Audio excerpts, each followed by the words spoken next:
Lads, welcome back to Fusion YGO. It is your boy Christian, the Haver Card Man, back at you with another deck profile today, and I apologize in advance for your dice rolls because today we're rolling Snake Eyes.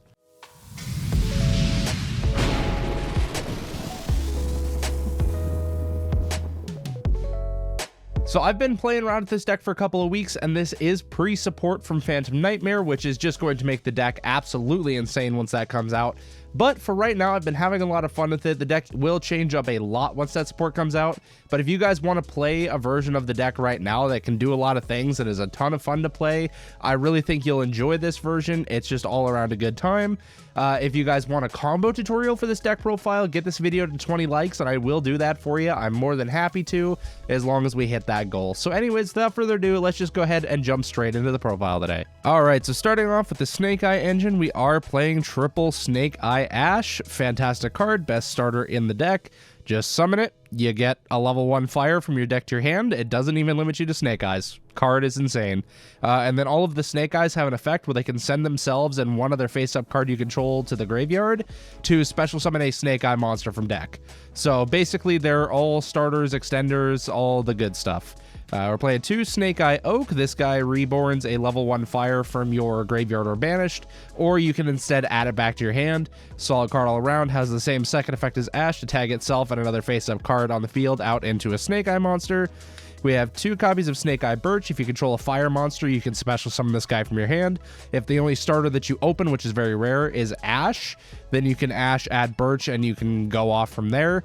Birch does also have the tag out effect as well, but only as a quick effect during your opponent's turn, which is actually very relevant and a very good effect. Next up here, we have 2 copies of Snake Eyes Flamberge Dragon. If I had the room, I absolutely would play 3 of these guys. It's very easy to go through both of them on your turn 1, but you have ways to add them back to your hand. And I did also forget to mention that all of the Snake Eye monsters, their tag out effects can summon from the hand or the deck. So even if you draw this guy, it's not really a brick and it feels just fine. Flamberge, he can target a monster on either field or in either player's graveyards and put it to its owner's spell and trap zone as a continuous spell. And then during your opponent's turn as a quick effect, can special summon a monster treated as a continuous spell to your field. So even if it's your opponent's card, you get a special summon it to your field. It's insane. You do have to set it up on your turn and then do it on your opponent's turn, which kind of sucks. I wish you could do both on the same turn, but I understand why you can't. And then if he's sent from the hand or field to the graveyard, you get a special summon 2 level 1 fires from your graveyard. It's just insane. And lastly, for the Snake Eye engine here, we have 2 Divine Temple of the Snake Eye. I have been going back and forth on this card so hard, but it's just unbelievably good for this deck, especially right now, and I think it actually even gets better after the new Snake Eye support, since you can search this off of Populous, because right now this is a non-searchable card. But when this is activated, you can put a Snake Eye monster from your deck in your spell and trap zone as a continuous spell. So essentially, if you're going turn 1 and you need extenders, this represents 2 face-up cards on the field, which is insane. As well, if your opponent normal or special summons a monster, you can special summon a monster that's treated as a continuous spell in your spell and trap zone. So, like, at worst case scenario, this will allow you to play on your opponent's turn. At best case scenario, it's a great extender that lets you play through a ton of hand traps, because this puts in the spell and trap zone from deck, so this can't be Ash. This plays under Droll. This card is insane. And also, it has a little bonus effect where level 1 fire monsters you control gain 1100 attack.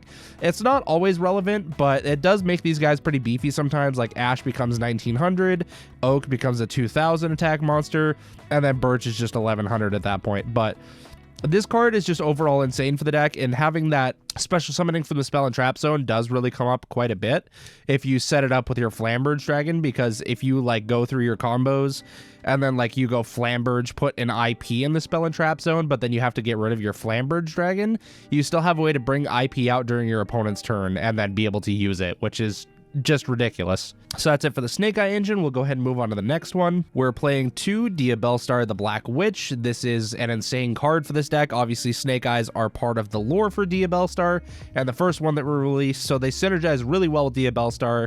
You want to play 2 copies of this for consistency. You just send anything from your hand or field to the graveyard to be able to summon this, and then like you're able to get full Snake Eye combo without even normal summoning. We're also playing Triple Wanted, Seeker of Sinful Spoils. This gives you extra ways to get to your Diabellstar, being 5 total copies. And you can play around Droll with this. Since it's a quick play, you just activate it at the draw phase and you get to play around your Droll and Lockbirds. Lastly, for the Sinful Spoils engine, we do have 2 original Sinful Spoils Snake Eye. Once Phantom Nightmare comes out, this card is more searchable. I think it'll still be able to play it too, but you can probably cut down the Dia Bellstar at that point. But you can send a face-up card on the fields of the graveyard to be able to special summon a level 1 fire from your deck, which basically you just summon Ash, add Birch, or you can even add Oak in the right circumstances, and just be able to really pop off from there. Of course, Wanted Seeker of Sinful Spoils can banish itself in graveyard to target another Sinful Spoils spell or trap in your grave, put it to the bottom of the deck and draw a card, and then original Sinful Spoils, if you have one in your graveyard as follow-up, because you can only use one of its effects per turn, you're able to banish it from your graveyard to target a Snake Eye or Dia Bellstar monster in your graveyard to add a level 1 fire from your deck to your hand, then place the targeted monster at the bottom of the deck. So this allows you really good follow-up if this stays in your graveyard or if you get the second copy in your graveyard.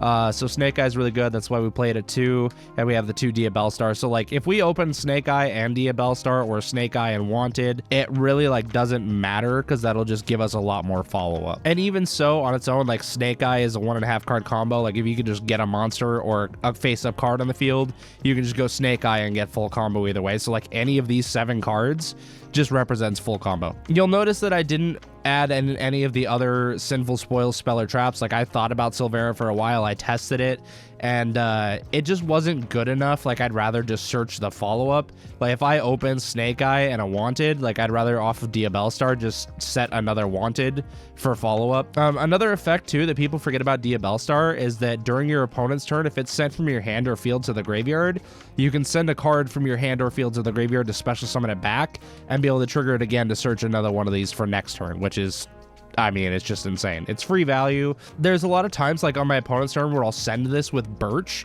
to summon a Flamberge Dragon from my deck, because then what that'll do is that, like, on a new chain, Dia Bellstar will trigger, so that I can send the Flamberge Dragon to my deck, special summon Dia Bellstar back, get one of these guys set, and then be able to summon back 2 level 1 Snake Eyes. And it just gives me insanely incredible follow-up, so I absolutely love that. Next engine here is probably one of the strongest in the deck. We're playing triple Vision Resonator and 2 Crimson Gaia. This engine represents a card to get rid of in hand for something like a Dia Bellstar or the next engine that we're going to talk about here in a minute.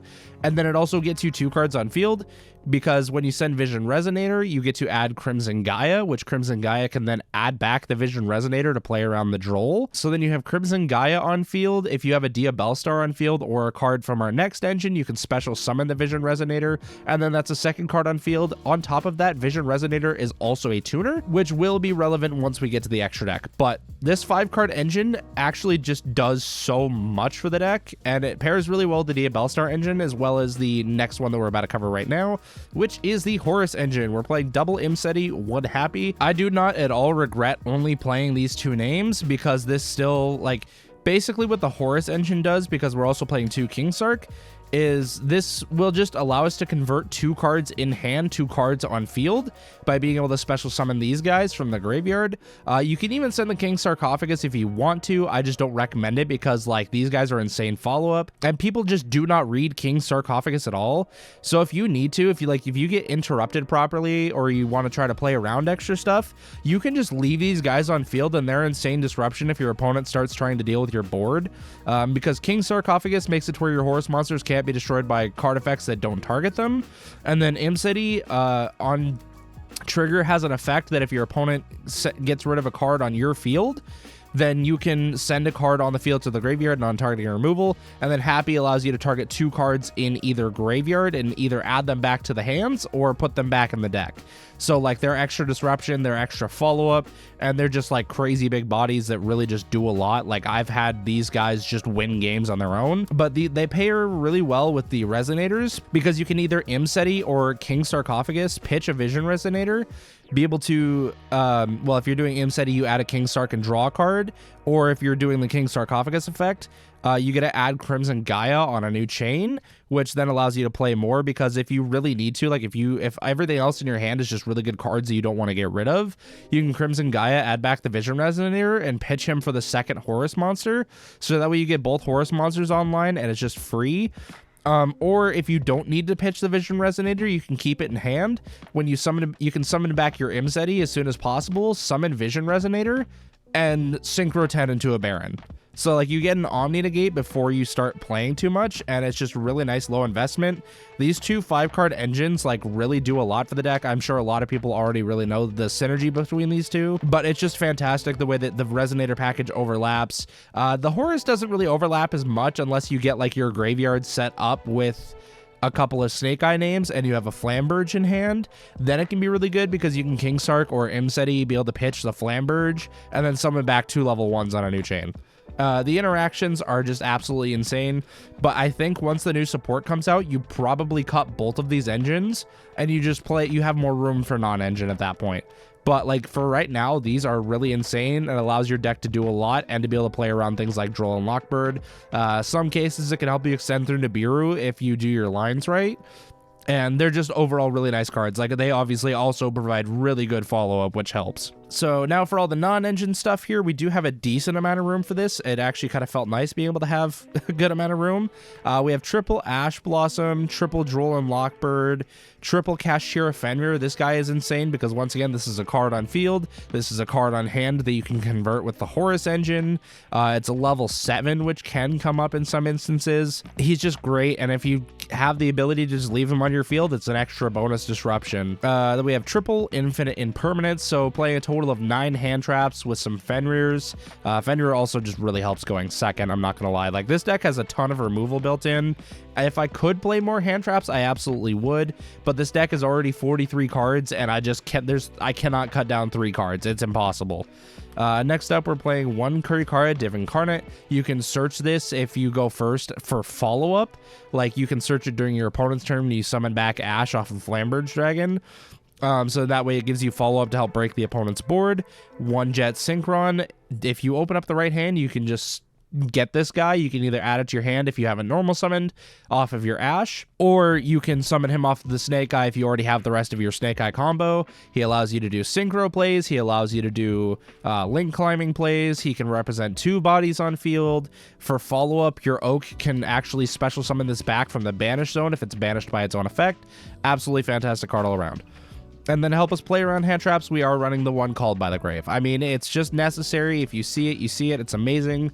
Like, if there's any card to cut in this deck, you could theoretically cut the Called by the Grave. It's just such a strong card that, like, I can't see a reason not to play it. But if you guys don't want to, feel free to cut it and go down to 42. There's absolutely nothing wrong with that. Everything else I feel like is kind of mandatory, though, and the list has been playing very well. I've been doing good against a lot of different decks. This deck just gets a whole lot of coverage because it just plays.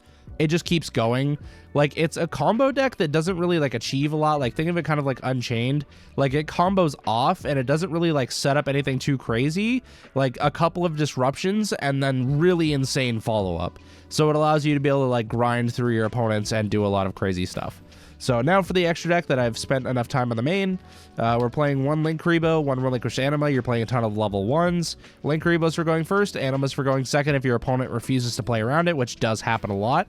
And Anima is just a very funny, crazy card. I've had it win me several games. 1 Salamangreat Sunlight Wolf. This is how you get extra follow-up. If you have a Flamberge on field and you link it off into your Sunlight Wolf, you can Flamberge summon back 2 Snake Eye monsters, or 2 level 1 fires anyways. Special summon one of them to the Sunlight Wolf zone, add Flamberge back to your hand, and now you have another one that's guaranteed for follow-up. Sunlight Wolf is just crazy, and being able to use it on your opponent's turn is also really fun. 1 IP Masquerena to pair with the SP Little Knight. Just standard in this format. SP Little Knight a lot more than IP, but basically if you see SP, you're going to see IP. It's just how it is. It's a free Link 2 that just causes 2 disruptions. 1 Hida the Fire Charmer Ablaze and 1 Dark the Dark Charmer Gloomy. Really helps going second to be able to Link Climb. There's even several cases going first where Hida will help you Link Climb if your opponent like ashes you. It's just super nice. We also have Nightmare Unicorn to help break boards a little bit more. Like, Nightmare Unicorn pitching Flamberge from hand on like turn 3 is one of the most insane plays I've ever seen in my life. It's just mad plus, whereas like normally it's just a net neutral play, but like that gives you a Link 3, shuffles an opponent's card back into the deck, and gets you 2 level 1 fires on field, which can then search and summon stuff back. It's just absolutely free extension, and I love it. 1 Selene, Queen of the Master Magicians. We play a ton of spell cards. Snake Eyes can put a lot of spell cards on the field, whether they be actual spell cards or monsters treated as continuous spells. So it's really easy to get your counters on Selene. You can summon back Diabellstar. You can summon back Imseti. It can help you with your Synchro plays. It can help you with your Link plays. Just a fantastic card. We're playing one Axis Code Talker, help us going second or even on turn 3 to be able to go for game. You have a ton of attributes. Like, you can fill up your graveyard with a ton of attributes and get like 2 to 3 pops easy off of Access Code and have a 5300 body that can just swing in for a lot of damage. Because I am scarred by towers like Crooked Cook and Expertly Noir, we are playing Underworld Goddess of the Closed World. It's real easy to basically get to a Link 4 of materials. You can use your opponents as the 5th, and then Dark Ruler their whole field and get a Graveyard Summon Negate. I mean, it's a crazy card that I will basically never not play it in a deck unless that deck literally cannot Link Summon, and even then I would still debate it. And lastly here for the extra deck is our Synchro package. This is probably the most flexible part of the extra deck. I'll give you guys some alternate options if you don't want to play this version. I totally understand if you don't, because it is a lot of investment for this, but the package that I'm about to show you like really helps you push through going second if you have a harder board to deal with, or even going first. It just provides you a lot of extension. So we have the one Scarred Dragon Archfiend, a level 8 Synchro that just requires a tuner and one non-tuner Dark Monster. So basically you're making this with Jet Synchron and Diabellstar, which is actually not too hard to make. And then you can summon back your Jet Synchron to be able to synchro with this again to get its other effect, that when it's used for a synchro summon, you get a special summon a Red Dragon Archfiend from your extra deck. And if it was used for the synchro summon of a Dark Dragon monster, you can destroy all attack position monsters your opponent controls. So, like, if you're going second, this can really help break boards if your opponent leaves a lot of monsters in attack. And then on top of that, once it's synchroed off, you get to summon a Red Dragon Archfiend, which can deal with their defense position monsters. So basically, this, like, ends up being a Raigeki almost, like a little bit of a prolonged one, because the Red Dragon Archfiend only gets to do it in the battle phase once it attacks a defense position monster. But if your opponent's playing it safe, like, this can just break a board really easily and help you push through. If nothing else though, like, this gets you an extra body on field that allows you to send off of your Snake Eyes or just Link Climb with. So like Scarred Red Dragon Archfiend just becomes a free +1. And of course, to pair with that, we have the Hot Red Dragon Archfiend Abyss. You go Scarred Red Dragon Archfiend with the Diabellstar and the Jet Synchron, bring back Jet Synchron, go into the Archfiend Abyss, and then you summon out the Red Dragon Archfiend from your extra deck, and now you have Abyss on field, the Red Dragon Archfiend to do extra stuff with, and like, you're just allowed to play. Like, Archfiend Abyss is essentially an Omni Negate, just only for stuff that's on field, so it's not going to stop hand traps, unfortunately. And then lastly, we do have the Baronne de Fleur, because it is very easy to make in this deck. You literally just need your Resonator and an Imseti, or you can even do it with like a Resonator and any of your level 7s, be it Fenrir or Diabellstar, and then a Snake Eye monster is your last level. So like, Baronne's really easy to make, and then you can tag it back out into the extra deck if you've used its negate to be able to summon it again, or you can do the IP Baronne or the SP Baronne combo, which is very strong. It allows you to just reset your Baronne negate, which is fantastic. So I love this package, absolutely would not cut it. But if you guys want to, instead of these three, you can play like Apollousa, or like extra, like, you can play extra Link bodies here. Like, there's nothing wrong with that whatsoever. Feel free to play around with it. Like, you do like Apollousa, Typhon, and then like whatever else you want for the last slot. But this is what I'm playing because it really just does a lot for the deck. Let's go ahead and get to the side deck now. All right, and this side deck I haven't quite solved yet, and I'm actually still waiting on a card for it as well, but it feels pretty solid so far. I had to go with stuff that was going to synergize with Snake Eyes a lot more because of the way the deck plays, that I wanted to have things that would actually end up benefiting the deck on top of being hand traps. I mean, the first one, not so much, just double Ghost Spell and Haunted Mansion. This covers a lot of matchups. This really helps with Labyrinth. It can help with Unchained in certain cases, sometimes Rescue Ace. There are cases in which Ghost Spell is relevant, but I think like 2 is just fine.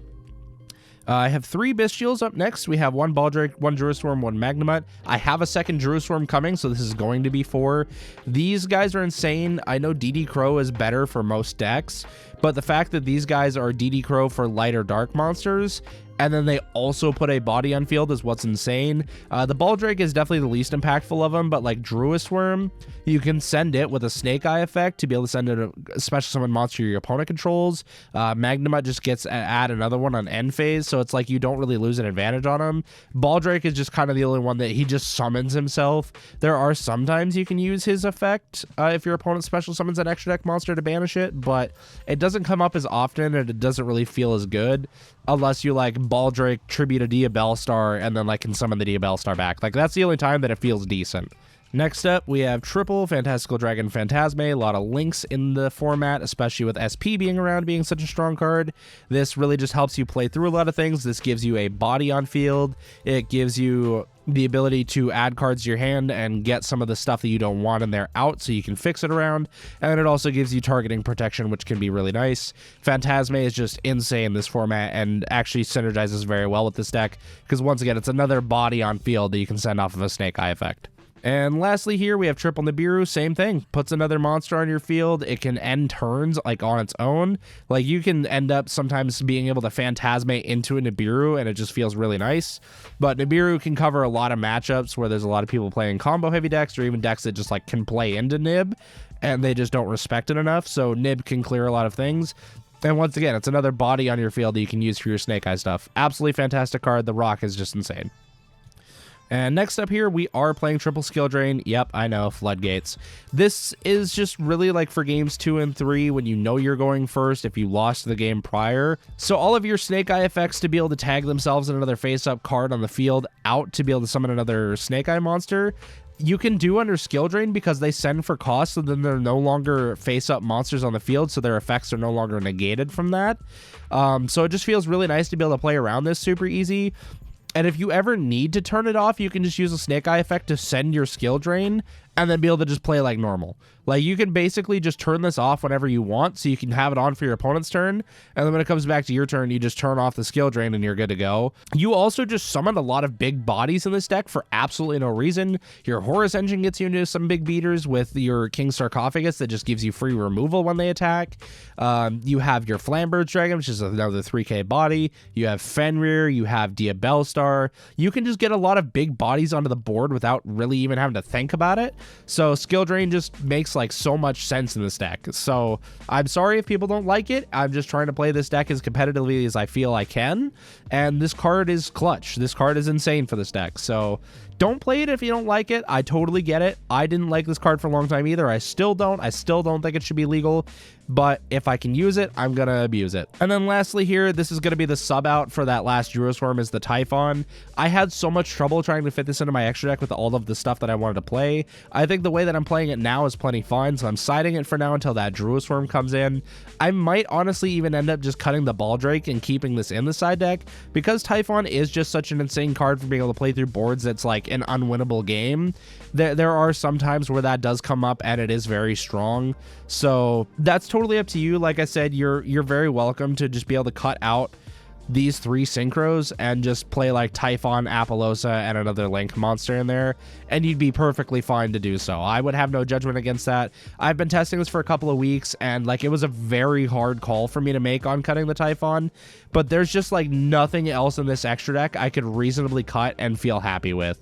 That is going to do it for the deck profile today, guys. Let me know what you think of this deck down in the comments. I'm very curious to hear your feedback. I know not a lot of people are playing around with this deck right now because it is still new and we're still waiting on the extra support for this deck that is really going to make it a lot stronger. But people are also messing with some of the cards and stuff like Fire King, so I understand that like there's still testing being done with it, just not to this extent. So I would love to hear you guys' thoughts down in the comments if there's any cards that I missed or any changes you think I can make that could make this deck better. I'm very open to suggestions. I love having the community help me deck build with stuff like this because this is just very neat and interesting, and this is a deck that I'm going to enjoy for a while. Like, this is one of those like scrap or rescue ace type of decks that I could just play and really have a good time with and feel like I'm actually playing a pretty solid deck. Thank you guys for tuning in today. Once again, if you want that comment tutorial, get this video to 20 likes, and if you enjoy the content, don't forget to subscribe so you guys can get updates on our videos releasing in the future. We do a lot of deck profiles, karma tutorials, we're getting more into live duels, and we got other stuff coming down the pipeline, so be sure to do that,